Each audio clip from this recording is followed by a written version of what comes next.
Alors, cette table ronde, donc le thème, c'est rassembler les équipes et transformer les pratiques. Alors, je demanderai aux personnes au fond de la salle de parler un tout petit peu moins fort, si c'est possible, de manière à ce qu'on puisse reprendre le cours de notre matinée. Merci beaucoup. Alors, cette table ronde, on va la commencer avec Virginie Uven, qui est directrice de la transition écologique à la mairie de Roubaix. Eh bien, Virginie, à toi la parole. Et là, ça n'est pas allumé. Ça s'est mis en veille.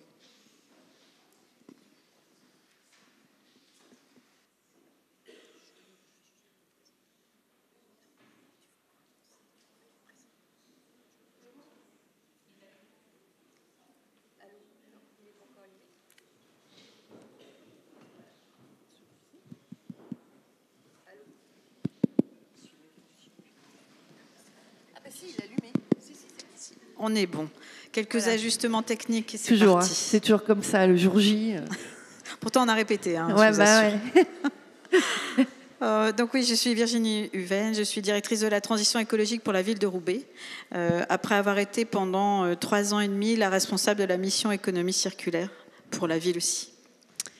Voilà, est-ce que tu voulais que j'avance Alors, il y a une slide là, Virginie, alors, qui est écrite en petit, on en a bien conscience, mais elle retrace en quelques couleurs et quelques mots, notamment ce qu'a dit Alexandre et ce qu'ont dit Alexandre et Magdalène tout à l'heure, qui est, et même Camille, qui est cette démarche zéro déchet qui est partie de ce défi zéro déchet et qui a émergé de manière empirique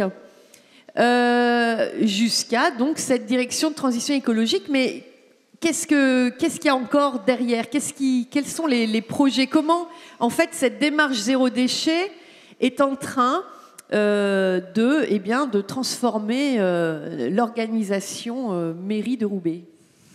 Alors, je trouve que c'est très intéressant de regarder finalement ce qui s'est passé autour de ces 10 ans et de la structuration côté ville.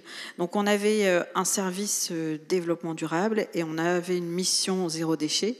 Cette stratégie zéro déchet a donc permis de structurer et de créer une mission économie circulaire en 2018. Donc, en fait, cohabiter quasiment... on va dire l'équivalent de 3 services. C'est un service développement durable, une mission zéro déchet et une mission économie circulaire. Et puis avec la dynamique qui s'est inscrite, vous l'avez entendu, voilà, on a touché un certain nombre d'acteurs et dans le cadre d'une réorganisation plus globale de la ville, on n'est pas les seuls à s'être réorganisés, on a réfléchi et on s'est dit non mais là il faut qu'on soit réunis, on doit être tous au même endroit et faire équipe parce que les sujets sont proches et parce qu'on a des dynamiques très proches. Même si les acteurs peuvent être différents et que le zéro déchet, par exemple, était davantage tourné vers l'interne et nous, côté mission économie circulaire, on était davantage tourné vers l'externe, côté entreprise, je vais dire, parce qu'il y avait effectivement l'externe, côté citoyen pour le zéro déchet, mais c'est vrai qu'on était, nous, tournés plutôt vers le monde économique. Donc on a rassemblé cette équipe qui, alors ça va se concrétiser parce qu'on va enfin emménager tous ensemble au même endroit, normalement d'ici fin février. Mais donc, vous voyez, non seulement une stratégie sur un territoire peut effectivement aider à la structuration sur un territoire, mais elle peut aussi avoir des conséquences directes sur la structuration à l'interne dans une administration. Et donc, voilà, maintenant qu'on a cette direction transition écologique, effectivement, on fait un pas de plus. Et donc, on crée aussi, grâce à nos 9 agents, parce que l'équipe maintenant, donc nous sommes 9, tous rassemblés, ce qui est une belle équipe pour une direction de transition écologique. Et donc, on va créer ce qu'on appelle un lab d'innovation. Donc on est encore au balbutiement, hein, on démarre. On a eu la chance de pouvoir recruter Lucille, qui est dans la salle, qui nous aide sur cette préfiguration. C'est aussi une continuité, ça s'inscrit vraiment dans ce qui a été fait auparavant, donc avec tout le travail des ambassadeurs internes qui a été évoqué par Camille et par d'autres, hein, et donc on a Christophe qui est là-bas, qui a été notamment à l'initiative pour l'équipe de tout ce travail interne, mais là on va encore plus loin. Et là l'idée c'est effectivement de pouvoir non seulement accompagner, former, être ressource et impulser des projets. Voilà. Donc, mission interne donc, de ce lab des innovations, lab des transitions, mais la direction transition écologique porte aussi l'EIT, la low-tech, des choses par rapport au Spaser. Est-ce que tu peux nous parler de cette exemplarité aussi que la ville veut montrer? Tout à fait. Alors, effectivement, la direction transition écologique va travailler à l'interne sur l'exemplarité. Donc, vraiment, comme je le disais, former, ressourcer, accompagner. Donc, effectivement, accompagner la démarche Spaser, donc nos achats responsables, accompagner le budget vert aussi, puisque c'est aussi voilà, parmi les réglementations qui sont imposées, mais aussi que l'on choisit de suivre avec dynamisme. Et puis aussi, la ville se retourne aussi vers l'extérieur, c'est-à-dire qu'on va aussi jouer pleinement notre rôle d'acteur de l'économie circulaire.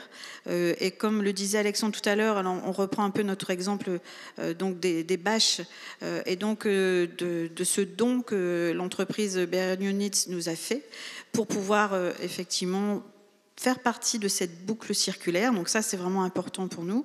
Et on va aussi aller plus loin sur l'économie circulaire, puisqu'on va aussi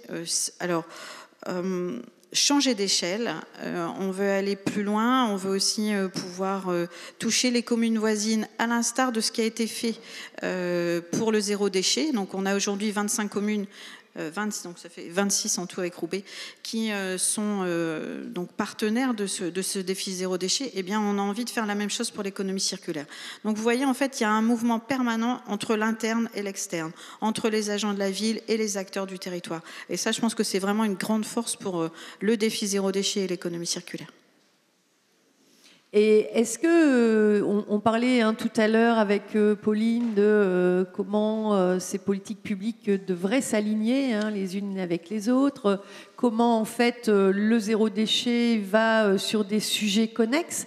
Est-ce que tu pourrais nous faire un lien entre zéro déchet, économie circulaire, écologie industrielle territoriale, low-tech ? Est-ce que tu peux nous aider à comprendre un peu tous ces concepts et en quoi ils sont liés? Alors, pour moi, le lien, c'est la gestion raisonnée des ressources. C'est la question des ressources. Le lien, c'est ça. On est dans un monde fini. En termes de ressources, c'est un monde fini. On en a encore, mais c'est quelque chose qui est contenu, qu'on connaît. Eh bien, le lien entre tout ça, c'est la question des ressources. Et un mot qui est aussi... qu'on répète ici à la ville de Roubaix, c'est la frugalité. Donc pour moi, ce sont les deux termes, c'est-à-dire apprendre à vivre de manière frugale et dans la joie, parce qu'on l'a dit, ça doit être désirable, ça doit être joyeux, et aussi être respectueux des ressources. Pour moi, c'est ce qui fait le lien entre tout ça. C'est ce qui fait que la ville s'est d'abord intéressée au zéro déchet, puis à l'économie circulaire, puis aujourd'hui avec un nouveau projet Interreg sur la low-tech. Et qu'est-ce que la low-tech si ce n'est que produire avec moins de ressources. Donc on est vraiment sur cette logique-là de faire attention aux ressources et d'en prendre soin. Et qu'est-ce qui se passe aussi, donc tout à l'heure Alexandre en a un peu parlé, mais au couvent des Clarisses, à Tissel, au CERN municipal, qu'est-ce qui se passe donc à l'extérieur du territoire, qui est en quelque sorte une sorte de miroir aussi de ce qui se passe à l'interne? Alors effectivement, quand on parle des ambassadeurs à l'interne, on dit que on fait un maillage à l'interne. Et bien sur le territoire, on fait aussi un maillage, c'est-à-dire qu'on a la volonté de nos élus a été de créer des lieux totems Et donc, effectivement, vous aurez, comme on l'a dit, l'occasion peut-être de visiter le couvent des Clarisses, qui lui a vocation donc à recevoir, et qui est en train de recevoir, on n'est pas à force de dire il est en train de recevoir la maison du zéro déchet, l'économie circulaire, donc plutôt tourné vers les citoyens, vers tout ce qu'on peut effectivement apprendre aujourd'hui à vivre de manière plus sobre, mais donc côté citoyen. Et ensuite, on a effectivement Tissel, donc une usine textile, donc qui regroupe aujourd'hui des entreprises dont le cœur de métier est l'économie circulaire. Et donc l'objectif, c'est à la fois de pouvoir rassembler ces entreprises et qu'elles créent des synergies entre elles. Et au CERF municipal, eh bien, il y a d'autres projets. Alors on a des projets, par exemple, pour recycler les petits pots les pots plastiques qui servent tous les ans pour faire les plants. Mais on a aussi, on verra le potager solidaire qui est aussi en train d'être mis en place.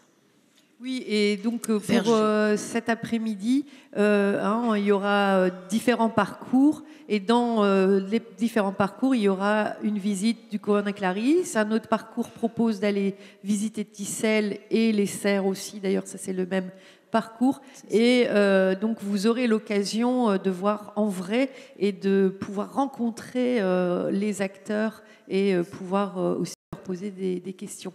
Je vois qu'il y a une question au premier rang. Théo, qui voudrait ajouter quelque chose à notre conversation collective. Merci. Une question sur le maillage interne du service transition écologique. Quelle est l'importance et la part de sémantique, non pas dans les services en eux-mêmes, mais dans l'intitulé de chaque poste de chacun? Est-ce que ça a un rôle important pour montrer que vous vous préoccupez de X ou Y sujet, et même en interne pour essayer de catégoriser, de prioriser? Est-ce que la sémantique dans la construction de ces services est importante? Alors, concernant la direction de transition écologique, on s'est structuré autour de 4 grandes thématiques et on les a gardées, les historiques, c'est-à-dire qu'on a gardé le zéro déchet, on a gardé l'économie circulaire, on a ouvert avec le lab des transitions, qui est un pôle à part entière. Et on a aussi créé un pôle Europe, parce que c'est vrai qu'on n'en a pas encore parlé jusqu'à maintenant, mais la ville de Roubaix a été reconnue comme ville pilote en économie circulaire, ce qui est aussi le fruit de tout notre travail. Donc pour l'instant, on en est là. On a plein d'idées, mais qu'on ne peut pas encore tout à fait dévoiler, parce qu'effectivement, on va avancer. Donc on a les ambassadeurs aujourd'hui, pour reprendre la sémantique, mais dans chaque service ou dans chaque direction, pour l'instant, on n'a pas forcément identifié une personne ou repris une autre sémantique. Mais c'est en cours et on a plein d'idées. Et est-ce que le Spazer pourrait nous aider ? Alors le Spazer est transversal. De toute façon, ça, je ne sais pas si tu me poseras la question après, mais de fait, dans la transition écologique, on est obligé de parler de transversalité. Ça concerne tout le monde. Et si je prends un exemple concret par rapport à notre direction, eh bien, nous ne portons pas tout. C'est-à-dire que nous portons un certain nombre de sujets, et je viens de les citer, mais il y a bien d'autres sujets qui sont portés par nos collègues. Trame bleue, trame verte, les questions énergétiques ne sont pas dans notre direction, mais elles sont traitées par la direction énergie. Donc on est tous partie prenante de cette démarche.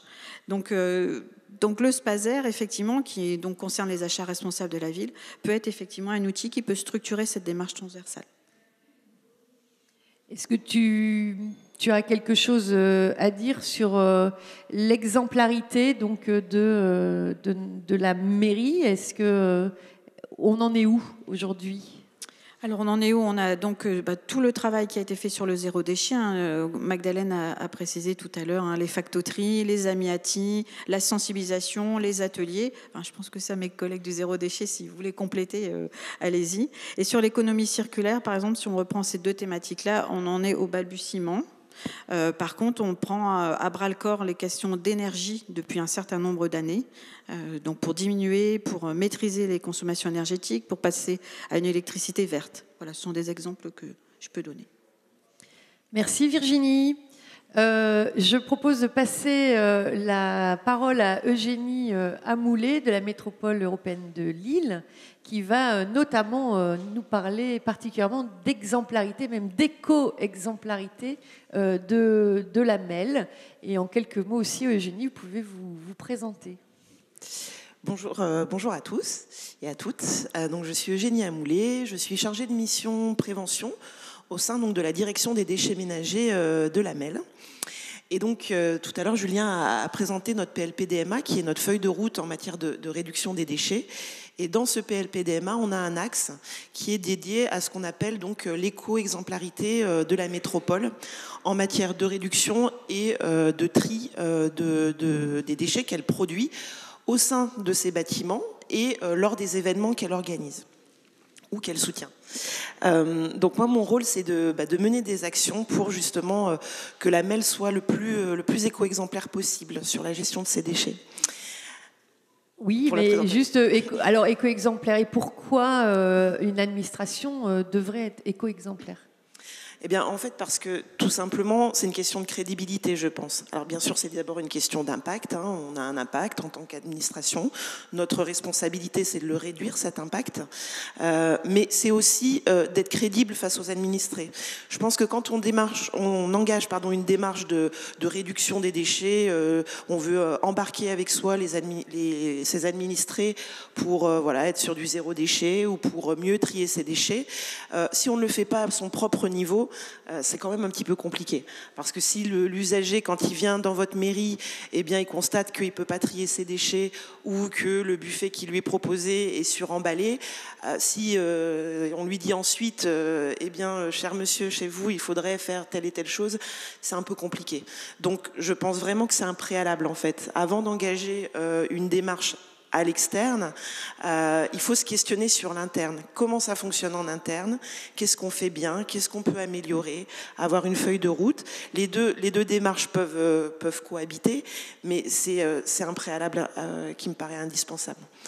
Et d'ailleurs, vous avez mis en place toute une démarche en interne. Est-ce que vous pouvez nous en parler sur cette démarche et puis la méthodologie aussi, parce que du coup, c'est fait de manière très organisée, très rigoureuse, et je pense qu'on a beaucoup à apprendre de cette démarche. Merci.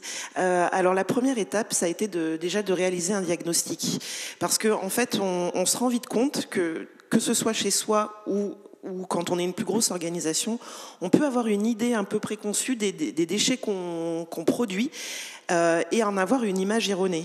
On peut avoir l'impression qu'on produit beaucoup tel déchet, et au contraire pas tel autre déchet.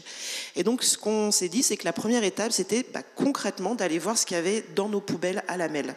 Donc on a fait réaliser une étude qui s'appelle une caractérisation, qui consiste en fait à prélever des échantillons de déchets. Donc sur 12 de nos équipements, on a réalisé ces études. On avait donc en tout, la MEL, c'est une trentaine de bâtiments, plus ou moins, enfin certains ouverts au public, d'autres non. Et donc on a réalisé un échantillon représentatif. On avait des équipements culturels, des équipements sportifs, des équipements accueillant plutôt des agents. Et donc on a fait appel à une agence, à une société qui est venue peser, identifier. Et on a découvert des choses en fait à travers cette analyse. On s'est rendu compte, par exemple, pour nos deux principaux bâtiments qui sont Biotop, notre siège, et Euralliance, qui est le deuxième plus gros équipement où il y a le plus grand nombre d'agents, que 50% de la poubelle d'ordures ménagères était composée de serviettes en papier. Les serviettes en papier qu'on retrouve dans les sanitaires pour se sécher les mains. Ces serviettes en papier, elles avaient été notamment mises en place au moment du Covid, pour éviter les problématiques sanitaires avec les sèche-mains. Le Covid étant terminé, eh bien, sur la base de ce diagnostic, on a décidé d'arrêter tout simplement, de mettre à disposition ces serviettes essuie-mains et de remettre en service les sèche-mains. C'est une action qui est toute bête finalement, qui ne nécessite pas un effort incroyable et qui nous a permis de réduire de 50% le volume de notre poubelle, de la poubelle grise de la MEL, de ces deux bâtiments. Et au-delà du fait que ça a permis de réduire les déchets, ça a été un gain, ça a été un plus pour le service propreté. Parce que le service propreté, il n'a plus à à gérer ses serviettes, il n'a plus à les, quand je dis les gérer, c'est les installer, c'est les collecter dans les poubelles, parce qu'un volume de déchets qui baisse, c'est aussi moins de travail pour collecter les poubelles.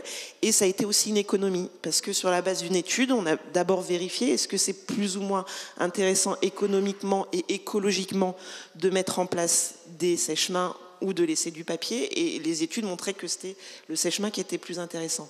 Voilà. Donc à chaque fois, la démarche, c'est de se dire, tout à l'heure dans la première table ronde, plusieurs fois on a dit, le but c'est pas de s'attaquer à tout en même temps et de tout faire tout de suite. C'est trop compliqué et ça peut être lourd. C'est de se dire par quoi on commence.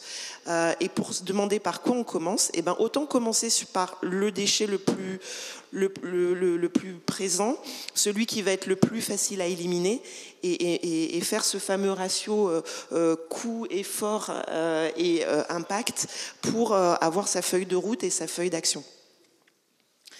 Et oui, et donc vous comptez en bénéfices collatéraux. Et c'est aussi comme ça que vous impliquez les agents.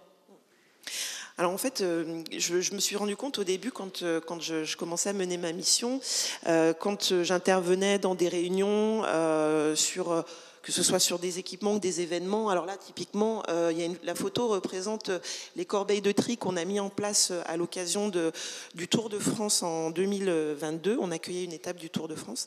Donc là, sur cet événement, moi, j'intervenais lors des réunions de préparation pour justement veiller, on va dire, à ce que notre accueil du Tour de France soit le plus sobre possible en matière de déchets. Et en fait, au début, j'arrivais avec mon argument écologique, impact, etc. Et puis, je voyais que ça portait pas toujours, en fait. C'est-à-dire qu'il y a des gens qui y sont sensibles, des collègues qui vont entendre cet argument et qui vont être motivés par la poursuite de ces objectifs écologiques. Et puis, il y a des gens que ça va pas embarquer, en fait. Au contraire, ça peut créer des peurs, ça peut amener des freins, parce qu'on parle de changement, parce que voilà. Donc, j'ai décidé de changer un petit peu mon argumentaire et de réfléchir à chaque fois au-delà du bénéfice écologique, quel est le bénéfice pratique et financier d'un dispositif. Parce que si on n'arrive qu'avec des contraintes, ça va être difficile d'embarquer les services, en fait. Par contre, si on arrive avec des avantages, avec des économies potentielles à la clé, là, on va parler peut-être à d'autres préoccupations. Tout à l'heure, madame, elle parlait des difficultés qu'elle rencontrait sur le gaspillage alimentaire pour embarquer certaines communes. Le gaspillage alimentaire, c'est des économies. Quand on réduit le gaspillage alimentaire de sa cantine, il y a aussi, et j'ai envie de dire surtout, des économies, enfin pas surtout, mais aussi des économies à la clé. Donc ça peut être d'entrer par cet argument-là, de dire on peut vous accompagner sur le gaspillage alimentaire parce que ça va vous permettre de réduire de tant de % votre budget annuel. Et voilà, c'est d'avoir ce réflexe, je pense, systématiquement, d'aller regarder les bénéfices, les autres bénéfices, et pas seulement les bénéfices écologiques. Alors, Christophe Maffessine, qui avait une intervention du public. Bonjour, Tissa Smack de la ville de Lyon. Moi, je reviens sur les sèche-mains, parce que nous aussi, dans 2 de nos sites administratifs assez importants, on n'est pas sous sèche-mains. Et en fait, il y a une énorme... c'est super compliqué au niveau des agents. Voilà, parce que pareil, que ce soit pour des raisons sanitaires, mais aussi pour des raisons pratiques. Enfin, c'est très, très compliqué. Et là, on commence à avoir, même au niveau même des syndicats, des courriers, etc., donc c'est compliqué, voilà. Je voulais savoir sur la partie comportementale, accompagnement au changement, parce que j'ai bien compris les avantages d'un point de vue technique et pratique et économique, et on les a nous aussi en tête. Mais est-ce que ça a été facile ou pas? Est-ce que en parallèle, il y a eu un accompagnement au changement? Voilà. Alors, sur cet exemple précis, on a décidé de faire une transition douce entre les deux, c'est-à-dire de laisser, et c'est vrai pour cet exemple particulier, mais je pense que c'est vrai un peu pour tout, c'est de se dire, en fait, on laisse l'ancien dispositif en place. On met en fait les 2 nouveaux dispositifs en place pendant un certain temps avant de retirer l'ancien dispositif. Donc typiquement, les serviettes sont restées quelques temps après la mise en place des sèche-mains, mais assez longtemps finalement, plusieurs mois, avant d'être complètement retirées. Alors c'est vrai pour l'interne, mais je vous donne un autre exemple sur l'externe. Actuellement, on travaille sur la mise en place du tri dans nos parcs et jardins, qui va consister en fait à retirer les corbeilles qui à l'intérieur des parcs au profit de dispositifs plus importants type point d'apport volontaire à l'extérieur des parcs en entrée-sortie. On a décidé de ne pas retirer les corbeilles monoflux tout de suite, de laisser en fait les 2 dispositifs vivre en même temps pendant un certain temps, et en fait notamment par exemple de venir communiquer sur les anciennes corbeilles en disant en gros voilà, bientôt cette corbeille ne sera plus là, vous devrez aller, pour laisser en fait le temps aux gens de s'adapter. Je pense que ce qui est important quand on va vers un changement et quand on cherche un changement de comportement, c'est de laisser le temps aux nouvelles habitudes de se mettre en place. Si c'est trop brutal, effectivement, ça peut créer du rejet, ça peut créer de l'incompréhension. Tout à l'heure, Madame disait qu'elle mettait à peu près 2 mois pour vraiment intégrer dans sa routine un nouveau geste. C'est pareil en fait pour l'interne. Alors, nous, on a rencontré par exemple des difficultés sur le retrait des corbeilles dans les bureaux pour les agents au profit des corbeilles de tri dans les espaces communs. Donc on a communiqué, il y a eu donc aussi toute la communication interne à travers les outils type intranet, newsletter, etc. Et puis à un moment donné, des insatisfaits, il y en aura toujours. Si c'est 70% de vos agents, c'est compliqué. Si c'est 20%, à un moment donné, il faut assumer, je pense, cette insatisfaction et dire que aussi, à un moment donné, il y a des enjeux écologiques, il y a des enjeux économiques et qu'il faut suivre la marche, quoi.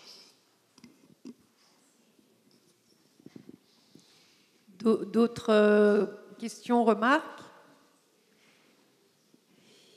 Je pense qu'on a bien fait le tour parce qu'effectivement, vous aviez parlé de comment s'adapter entre les personnes enthousiastes et des personnes sceptiques. Là, je pense qu'on a un bon exemple.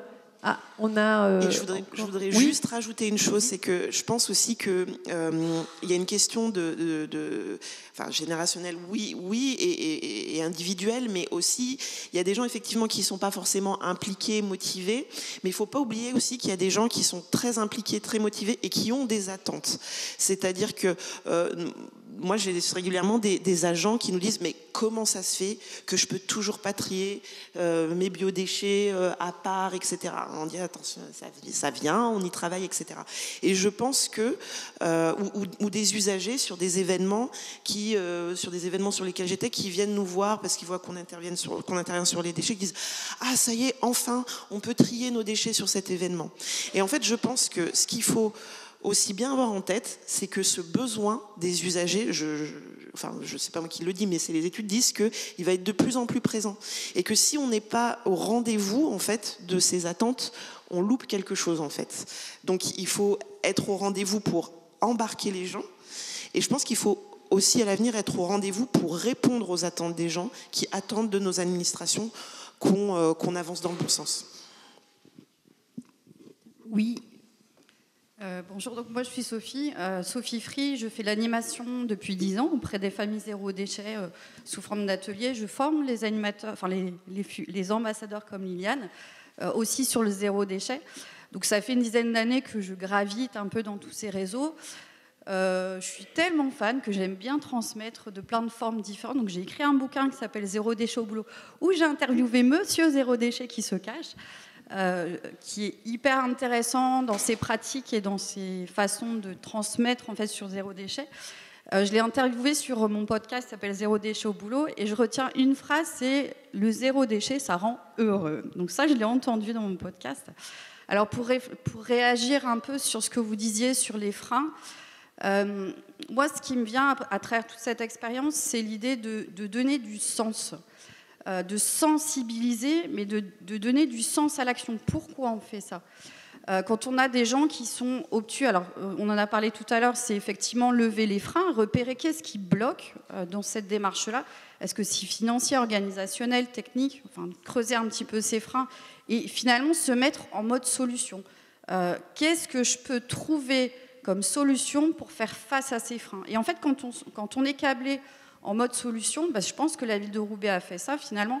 Quand on se met en mode solution, on trouve plein d'idées, on devient hyper créatif et on avance. Moi, je sensibilise pour mettre du sens finalement à cette action de la diminution des déchets. Et le sens, il vient de plein de leviers différents. Pour certains, le levier sera financier. Pour d'autres, il sera écologique parce qu'il y a vraiment des motivations écologiques fortes.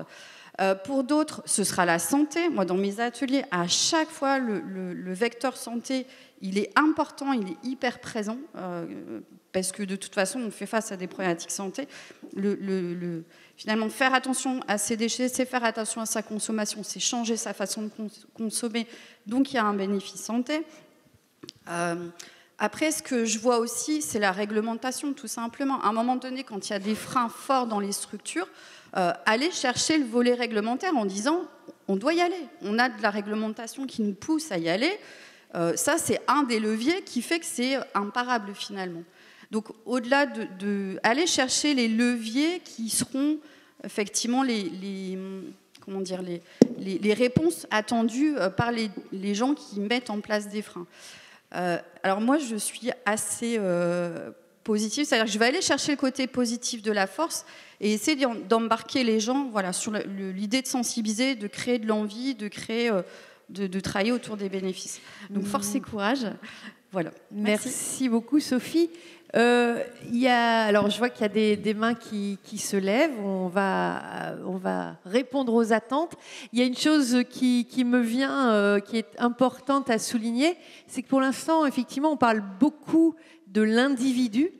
D'accord ? C'est-à-dire l'individu qui est motivé, qui va faire ses propres gestes, etc. Et il y a aussi une manière de voir le système, l'organisation elle-même. C'est-à-dire comment, en fait, on va pouvoir faire bouger l'organisation. Et ça, on entendra Guénaëlle juste après sur notamment comment faire en sorte que ce ne soit, si on prend en interne, que ce ne soit pas la personne qui va faire ses propres gestes, mais l'agent inclus dans son système professionnel. Donc, oui. Oui, bonjour, Vanessa Guignandon, je travaille pour Veolia. Je voulais juste faire un petit retour d'expérience parce qu'on parle beaucoup collectivité, exemplarité des collectivités, mais on fait aussi un travail dans le privé où on essaie de faire bouger les lignes et j'ai la chance d'avoir des collègues qui sont très très impliqués et très militants en fait sur le zéro déchet. Moi-même, je viens d'une collectivité, j'ai travaillé 11 ans en collectivité sur la réduction des déchets. Et en fait, je repensais à ce que vous disiez tout à l'heure de l'implication en fait de chacun et des agents à l'intérieur pour que les messages soient bien compris et qu'il y ait vraiment une action collective.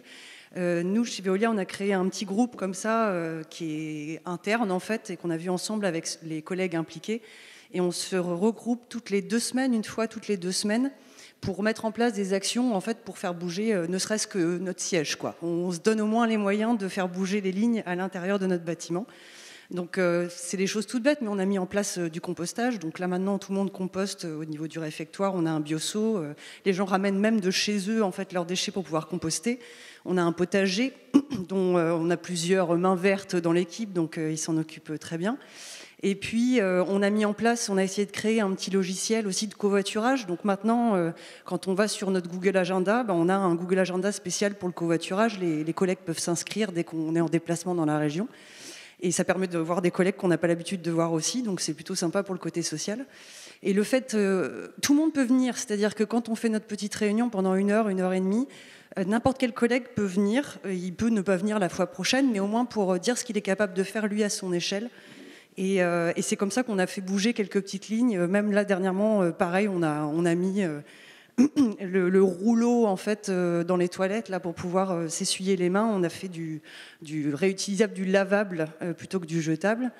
Et il y a d'autres actions qui sont en cours actuellement avec l'équipe. Donc, et en fait, au fur et à mesure, on attire de plus en plus de gens parce que plus on met de choses en place et plus ça attire. Voilà, et il y a une implication de chacun là-dedans. C'est-à-dire que là, vous nous donnez un exemple concret de travail de groupe qui permet justement d'aller au-delà juste du geste individuel grâce à cet espace de dialogue et d'échange. Tout à fait. Merci. Il y avait une autre main qui s'était levée. Bonjour, je suis Alice Viguier, je suis chargée de prévention des déchets au syndicat Émeraude, donc c'est un syndicat de traitement dans le Val d'Oise. Je me demandais pour ce projet de territoire, est-ce que les élus étaient moteurs dès le début ou est-ce qu'il y a eu un processus d'acculturation des élus, de formation des élus et dans des territoires où les élus sont moins motivés, moins porteurs, quelle est la marge de manœuvre et quel est le champ d'action possible ? Alors, on a encore Magdalène avec nous. Je ne sais pas si Alexandre est encore là, mais Magdalène va pouvoir peut-être répondre en tant qu'élue. Ouais, donc en fait, les élus à Roubaix sont porteurs depuis 2014. Et donc, les élus en fait, la démarche fonctionne comme ça quand on veut inclure les collectivités. Qu'est-ce qui a posé la question ? Ah, pardon, je regardais là, c'est là. En fait... C'est pas nous, c'est comme pour le zéro déchet. C'est pas nous qui allons vers les familles en disant il faut faire comme ça. On va pas les dire aux élus, voilà, on est collègues, il faut faire comme ça. On attend que les communes viennent vers nous et nous on partage tout le travail qu'on fait.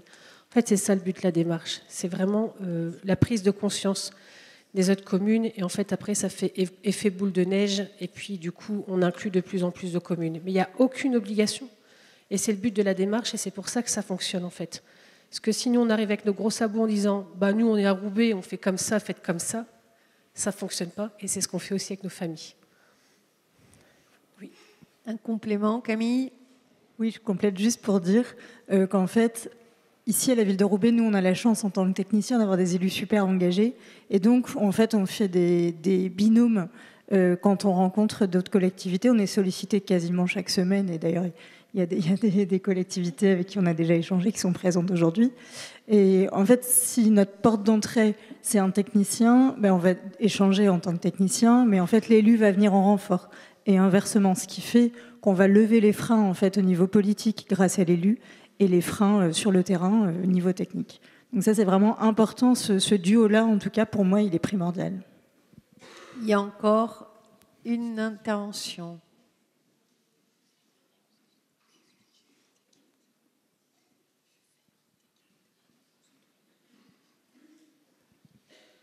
Oui, bonjour, Sophie Defarge de la ville de Montreuil.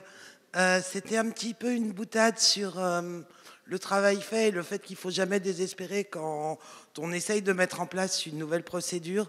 Je pensais, puisqu'on parlait du tri dans les bureaux et le tri sur palier, moi, ça fait 8 ans qu'on essaye dans notre collectivité avec des freins de partout. Depuis un mois, on a des souris. Ils sont tous d'accord. Donc, c'est radical. Faire feu de tout bois. Mais c'est ça, quand on est en symbiose avec la nature, bon ben voilà, ça nous aide. Encore une dernière intervention, puisqu'on va ensuite écouter Guénaëlle. Alors, bonjour. Est-ce que vous pouvez vous lever, s'il vous plaît ? Merci. Bonjour, la région de France, la planification écologique, et je suis en charge des travaux, les déchets du bâtiment. Et aujourd'hui, je vous fais un appel à tous, surtout aux collectivités, parce qu'il y a une loi, la loi AGEC, et aujourd'hui, il doit y avoir le tri sur les déchets du bâtiment. On s'aperçoit aujourd'hui que... Alors, je viens de Lambersart, pour ne pas la citer, et j'ai fait Véronique, en 2010, du tri du déchet sur un gros chantier. Aujourd'hui, on s'aperçoit que les déchets du bâtiment ne sont pas du tout triés, alors qu'il y a des réglementations. Et je demande à mes collègues de la ville de Roubaix, est-ce qu'ils trient ? Est-ce qu'ils font un diagnostic avant des démolitions de leur patrimoine ? Est-ce qu'ils réemploient ?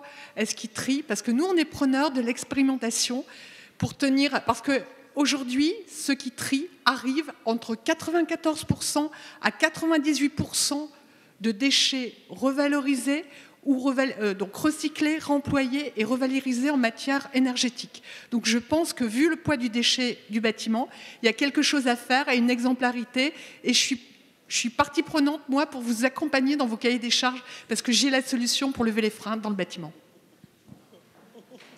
Merci.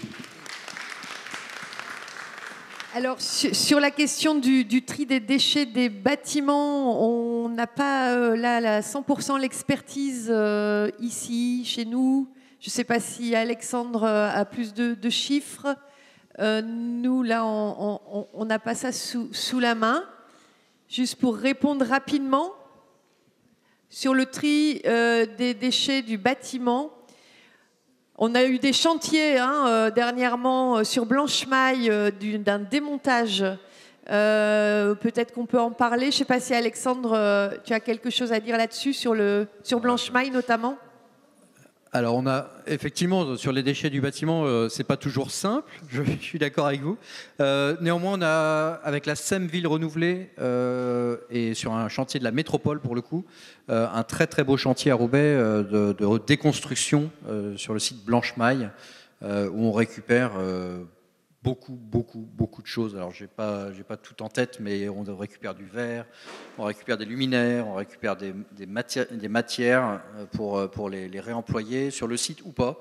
Donc c'est un chantier vraiment école quelque part qui doit nous permettre d'en faire d'autres autrement. Voilà.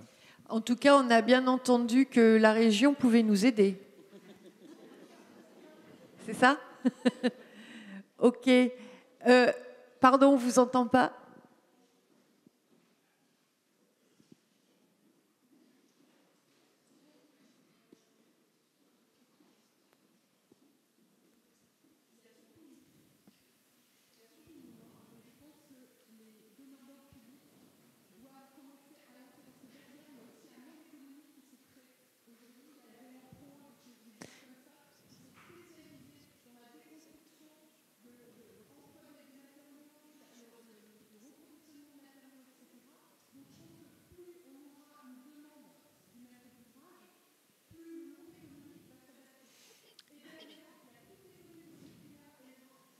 Tout à fait.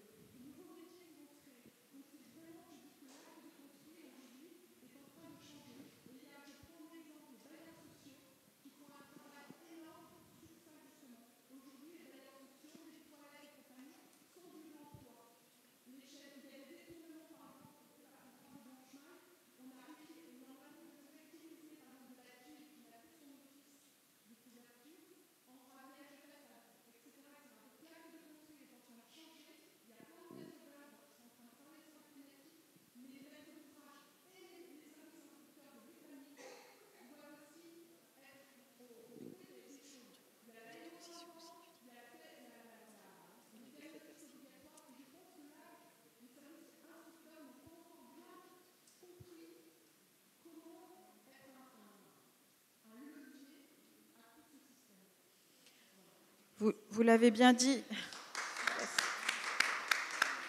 Vous l'avez bien dit, c'est vrai que c'est un chemin. Donc c'est vrai que typiquement c'est un sujet pour le Lab des transitions. Comme ça, on a déjà un beau sujet. Néanmoins, pour revenir sur la question du territoire roubaisien, on a effectivement aujourd'hui des acteurs du réemploi et certains aussi sont en amont, donc ils vont savoir déconstruire correctement, parce que c'est pas tout de réemployer, il faut savoir déconstruire. Donc tout ça, ce sont des nouveaux métiers. Et peut-être que ce qu'on peut aussi signaler pour la ville de Roubaix, c'est qu'à Tissel, dont on a parlé tout à l'heure, on a aussi fait rentrer le BTP CFA, et donc dans l'objectif de pouvoir former les jeunes du BTP CFA à ces nouveaux métiers du réemploi. Donc ils sont directement en contact avec par exemple l'association Le Parpaing, qui, elle, est donc sur la déconstruction et puis la valorisation.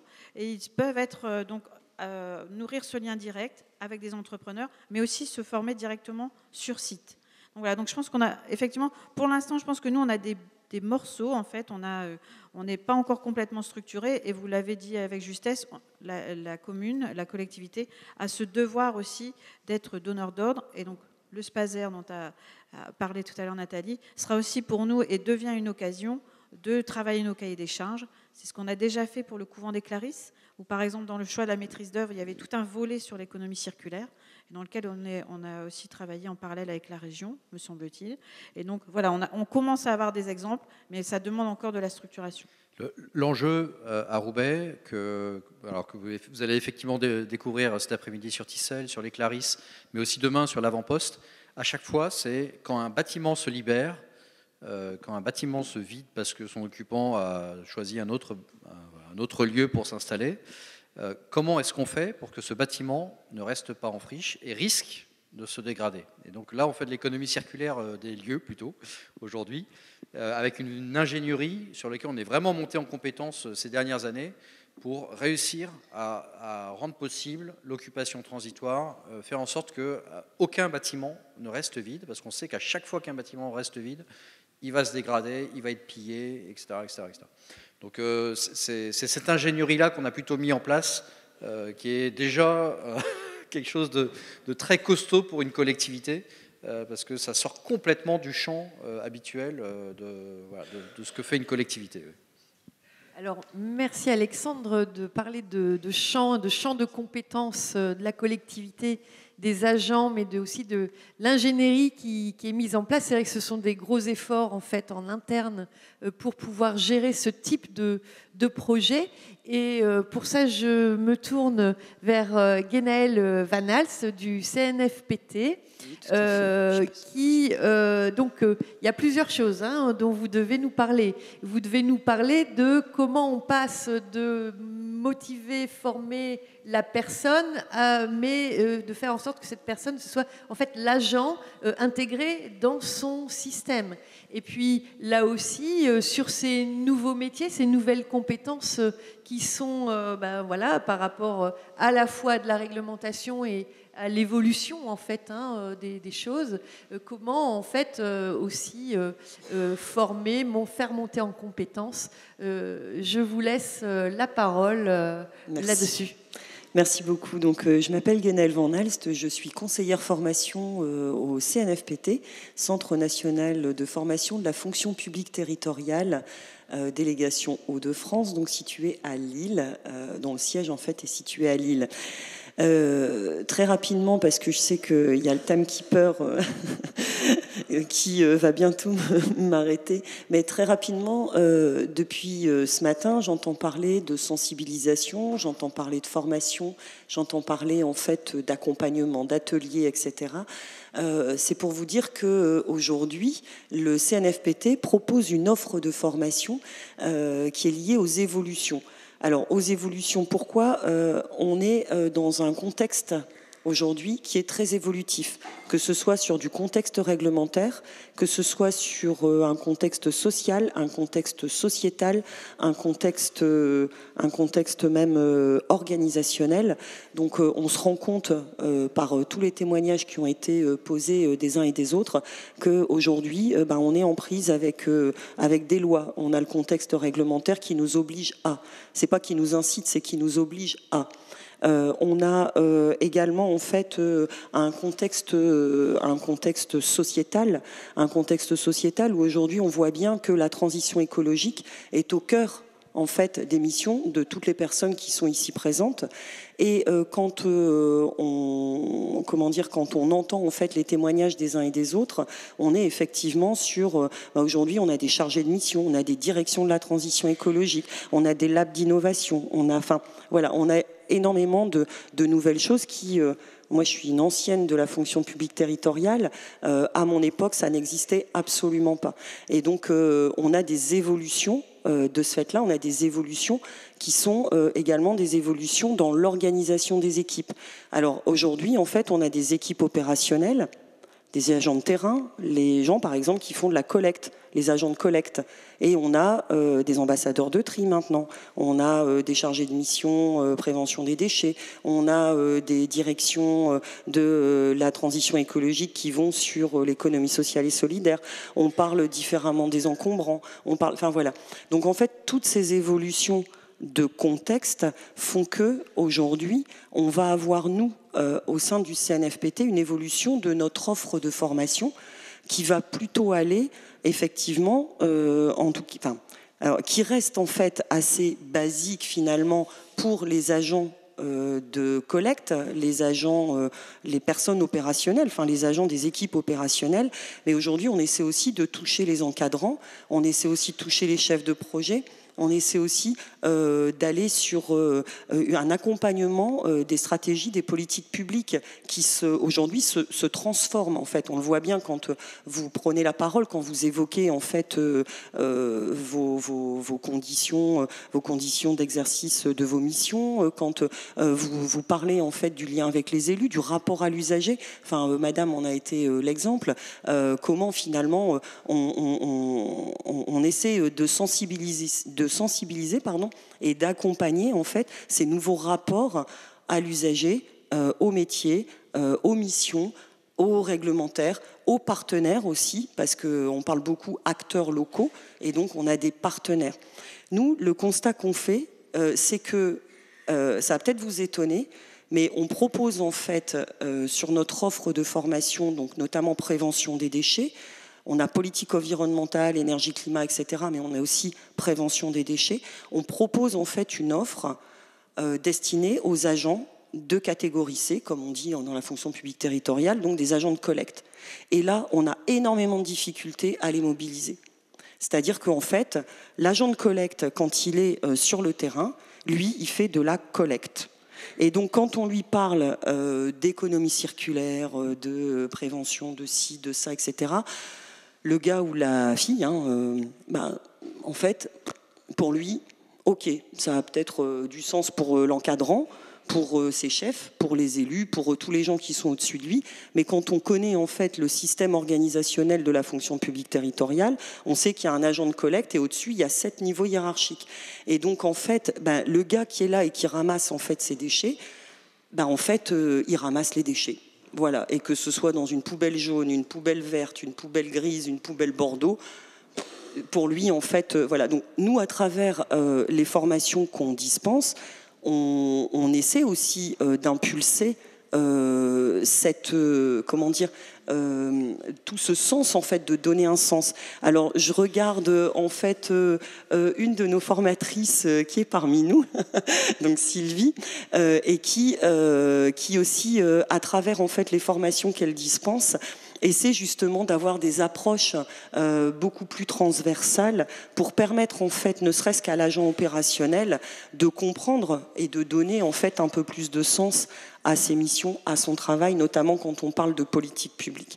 Après, on a aussi tout l'entre-deux. Alors, quand je dis l'entre-deux, on a l'encadrant, les directeurs généraux, etc. Puis, on a des personnes qui sont chargées de mission, des personnes qui sont ambassadeurs, des personnes qui sont... Et là, en fait, on a aussi essayé d'impulser dans notre offre de formation une évolution pour permettre à ces personnes-là de se retrouver finalement dans des formations collectives sur ces thématiques-là. Par exemple, on a aujourd'hui une formation qui s'appelle, alors je ne la connais pas par cœur, excusez-moi, on a un gros catalogue, donc je l'ai, voilà, qui s'appelle l'impulsion d'une démarche zéro déchet sur son territoire. Et donc l'impulsion d'une démarche zéro déchet sur son territoire, c'est permettre à des personnes qui sont un peu dans l'entre-deux, qui ne sont pas agents opérationnels et qui ne sont pas encadrants, directeurs ou dans une stratégie, en niveau stratégique, justement d'aller découvrir un peu comment la méthode, la méthodologie, le process, à travers des partages d'expériences, à travers des visites, etc. Donc comment faire pour répondre aux questions que je me pose quand je souhaite impulser en fait une formation, enfin en tout cas une démarche zéro déchet sur mon territoire. Voilà, donc en fait on est un peu sur différents niveaux. Je voulais de ce fait-là aussi vous parler de l'évolution des méthodes d'animation, parce qu'aujourd'hui en fait on n'est plus sur du descendant, mais et notamment aussi par rapport à nos agents en fait d'équipe de catégorie. Enfin, quand je dis catégorie C, je me comprends, c'est les agents opérationnels qui sont les mains dans le cambouis, comme on dit. On essaie de trouver des nouvelles formes en fait de formation et se dire on apprend les uns des autres. c'est tout ce que j'ai entendu aujourd'hui, c'est ça. Enfin, quand Madame, elle va pour avec ses voisines, en fait, expliquer comment on fait pour, faire économiser de l'eau, faire son savon, etc. Bon, là, c'est pas forcément ça qu'on impulse, mais c'est vraiment du partage, en fait. Enfin, on va pas proposer aux gens de faire des savons, mais l'idée, c'est vraiment d'impulser, en fait, ces partages d'expériences, ces témoignages, ces visites. Ma collègue, en fait, m'a expliqué qu'il y avait un voyage d'études aussi qui était organisé. Et je pense que tout ça, en fait, il faut savoir que c'est pour vous, en fait. Nous, en fait, on fait ça pour vous. On fait pour les collectivités territoriales, pour permettre, en fait, à la fois aux agents d'équipe d'être formés à des sujets sur lesquels ils travaillent au quotidien, notamment aussi par rapport à l'évolution des métiers, parce qu'on sait que le métier évolue et tous les métiers évoluent. Quand Eugénie parlait du tri des déchets, je m'occupe également des formations liées aux agents d'entretien des locaux. L'entretien des locaux, l'agent, si on ne lui explique pas qu'en fait, il y a un tri à respecter, il va tout mettre dans une même poubelle, il va mettre la poubelle sur son dos, il va aller l'acheter dans le grand container. Enfin, c'est tout ça. Et en fait, on se dit, nous, en fait, on est très vigilants à ça, à se dire, il y a le côté stratégique et il y a le côté après comment on fait sur le terrain. Et donc, on essaie, par exemple, le nettoyage au naturel, c'est aussi des formations qu'on a créées pour se dire, il y a des agents, en fait, aujourd'hui, il faut peut-être aussi qu'on les forme, qu'on les sensibilise en fait à ce type à ce type de formation, enfin en tout cas à ce type de pratiques, de nouvelles méthodes. Alors ça marche pas forcément tout le temps parce que tout le monde l'a dit. Si là-haut ça réagit pas, en bas ça le fait pas quoi. Donc il y a des gens qui viennent en formation et qui nous disent oui mais vous l'avez dit à nos encadrants, vous l'avez dit à nos élus, vous l'avez dit à nos directeurs. Ah oui mais eux ils viennent pas en formation. Ah oui nous on va pas pouvoir le mettre en application alors. Voilà donc c'est un peu tout ça aussi qu'on essaie de drainer au maximum des sujets, des thématiques, des axes et pour s'adapter en fait à tous les types de profils avec des méthodes un petit peu différentes. Donc je parlais de Sylvie qui est ici présente et qui monte en fait des formations autour du co-développement, donc pour permettre à des personnes en fait d'avoir aussi des réponses à leurs questions de façon partagée et sous une autre forme d'approche en fait. Voilà. Et alors, pour conclure cette table, j'ai une dernière question pour vous. Eugénie, vous vouliez dire quelque chose aussi ? Oui, je voulais juste rebondir. Ça marche. Oui, sur l'aspect formation et juste pour un témoignage très rapide. En ce moment, on est en train de mettre en place un projet autour du jardinage zéro déchet à la MEL. Donc, en l'occurrence, c'est donc d'ouvrir des jardins pédagogiques dans lesquels les gens vont pouvoir venir découvrir ce que c'est que le jardinage zéro déchet. C'est un projet qu'on mène en partenariat avec le service création et gestion paysagère, donc les jardiniers de la MEL. Et en fait, le responsable de ce service a souhaité en fait s'emparer de ce projet qui est destiné à l'externe pour en faire un projet de service aussi et faire monter en compétence ces agents sur le traitement des déchets verts dans les parcs. Donc c'est un projet qui va dans les deux sens, l'externe et l'interne et ces jardins. Il s'est dit en fait ces jardins ça va valoriser le travail de mes agents puisque c'est des jardins qui vont être ouverts sur le patrimoine de la MEL, qui va être entretenu par les agents et comme c'est valorisant, c'est aussi l'occasion d'aller encore plus loin nous dans nos pratiques du jardin, enfin on ne parle pas de jardinage mais de l'entretien zéro déchet des espaces verts. Alors ça c'est très bien, on garde ça en tête parce que pour le Lab des transitions, c'est le genre de choses qu'on aimera mettre en place. Et donc pour conclure, Guénel, donc par rapport à cette stratégie de formation où effectivement il faut de l'agent de collecte aux personnes plus dans la stratégie, quels seraient les conseils que vous donneriez aux collectivités pour justement adresser l'ensemble du système collectivité? Inscrivez-vous à nos formations. Non, pas que ça. Je pense qu'en fait, quand on réfléchit en fait à un projet de formation, c'est c'est pas se dire tiens, j'ai mon agent qui est emploi aidé, réglementairement je dois l'envoyer en formation, alors pof, je pointe un truc sur le catalogue du CNFPT et il part en formation et au moins ça j'aurais coché la case. Nous, ce qu'on dit tout le temps, c'est que quand on propose en fait des formations et qu'on envoie des agents, des équipes en formation, c'est de réfléchir quand même à, je vais l'envoyer sur une formation sur l'évolution des missions ou sur le gaspillage, la lutte contre le gaspillage alimentaire, non, la lutte, contre le gaspillage alimentaire. Enfin voilà, mais je vais l'envoyer en formation. Mais moi, en fait, si je suis encadrant ou si je suis ambassadeur ou si je suis, comment je m'interroge et comment moi, en fait, je deviens exemplaire aussi. C'est toujours ce côté exemplarité. J'envoie un agent en formation, ok, mais moi en fait, est-ce que je sais parler de ça? Est-ce que je suis en capacité en fait d'être exemplaire? Je voulais juste rajouter une petite chose pour vous dire en fait, bon, là-bas on a un stand avec comment dire, des petits catalogues que vous pouvez consulter. Alors, très rapidement, excusez-moi, je mets mes lunettes, mais on a des formations qui sont liées aux filières, donc les filières éco-responsables, aux animations citoyennes. On a aussi des formations liées au compostage, la gestion des biodéchets. On a une formation sur les maîtres composteurs. On a une formation sur les relations aux usagers. On a une formation, enfin des webinaires en fait sur la lutte contre le gaspillage alimentaire. On a des formations qui sont plutôt liées, comme je disais, aux échanges, aux visites, etc., à des métiers, les métiers d'agents de collecte, l'évolution des métiers, l'évolution des missions.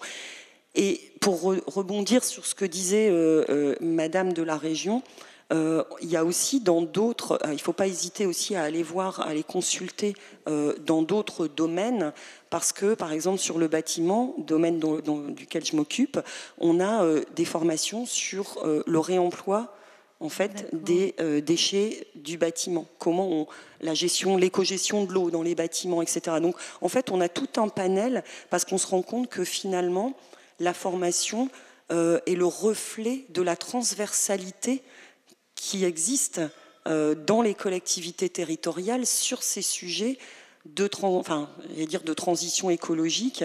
Mais voilà, quoi, c'est vraiment quelque chose de très important à souligner.